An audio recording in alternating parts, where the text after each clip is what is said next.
Hi everyone, this is Jim Egan, head of school, Synapse School, with a Friday update. Big weekend, daylight savings time. Truthfully, not my favorite weekend. This is when we lose that little bit of time after work, which I use to exercise outside, and all of a sudden that goes away. As a cyclist, it's a sad time. I'm kind of pushed indoors, but we must do that, at least in California. So remember, set those clocks back, and then start to hibernate, I guess. Anyway, few things going on. I have a list here. Annual fund, thank you. We're picking up. Things are happening. We're moving forward with our percentage increasing as well as our amount. 100% participation is the main goal. Talk to me or Sarah Hill. And we need you. We need you for annual fund support. Portfolio Day, your kids are very aware of Portfolio Day. That's next week, so mark your calendars, parents, caregivers. We need you there. It's a big deal. It is the time where kids are really authentically assessing themselves and being assessed by others. They're sharing in their learning. This is a big deal for us. So new parents, the Portfolio Day experience is one you're not gonna wanna miss. And your children want you there too. That's next week. And then we just have a lot going on. I came by school last night.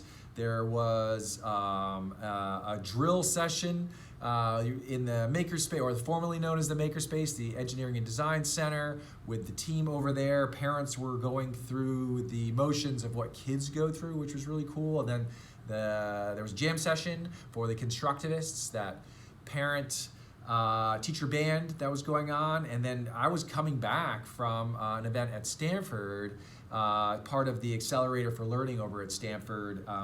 There is a center on early childhood that is being developed, and we were invited. Synapse was invited to be a panel. So it was Liz from the Brainwave Learning Center, and Katie, our lower school head, and myself, as well as Adam in L1, discussing our partnership with Stanford. Bruce McCandless is the neuroscientist. He moderated the panel, and we discussed what we do here, not only in the realm of innovation, but what we're doing in the Brainwave Learning Center in the elementary school years that we hope can incubate ideas for others, and then the data that we are seeing can be then brought over to Stanford, and the processes can hopefully be used in a broader, impactful way. So if we think of scale, this is one way we're trying to do it. How do we really, as a private school, have an impact in the public realm as well? So that was really exciting. That was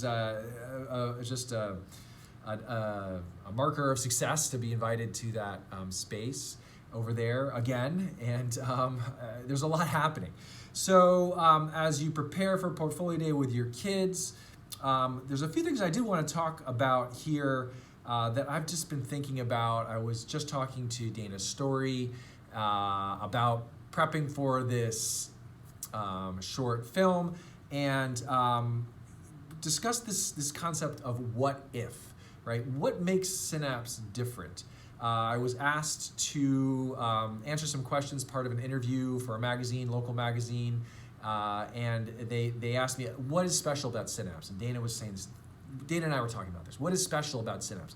And sure, there's the Brainwave Learning Center and our work with Stanford and our giant engineering space and the project-based curriculum and the deep infusion and underpinning of SEL. All of that's true. But for me, it sort of comes down to this. What if? The school was started with a question. What if we designed a school with the child in mind? What if we designed a school that kids really wanted to be at? What if it was a place they could add to? And that question I hear all the time here. What if? I hear Cora at L3.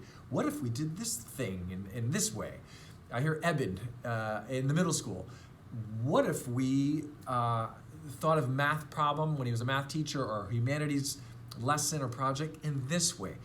We are asking what if? What if this kitchen becomes a classroom? What if that classroom then becomes my office?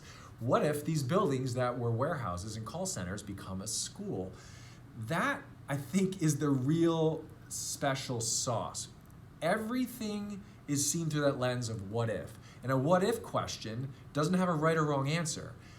So that means you can't be wrong. I think people like to lean into those questions. A what if question is usually not attached to some sort of playbook or mental model, which means you're gonna have to be creative in how you solve the question or the problem. That means you're gonna need co-creators with you, co-authors, I should say, of the solution. So you're gonna have to collaborate, you're gonna have to be comfortable with ambiguity, you're gonna be sort of out of the constraints of right or wrong. And I think successful people, people who are really curious, wanna be involved with work that is around solving meaningful problems with a what if mentality. I think that's really what we're doing here. And so when you're at Synapse, as a parent or as a teacher, and certainly as a student, right, you're co-creating a life here, folks. I talked about this at a parent information night this week. When you choose a school, you're choosing a place to co-create a life for your child, or as a staff member, as a professional.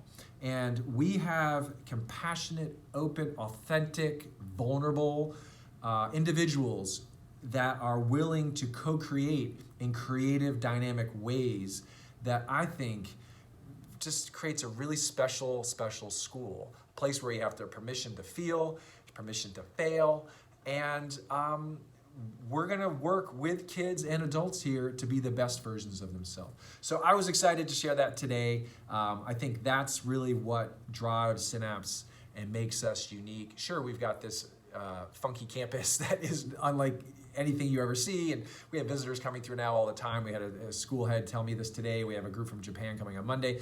They're gonna say the same thing.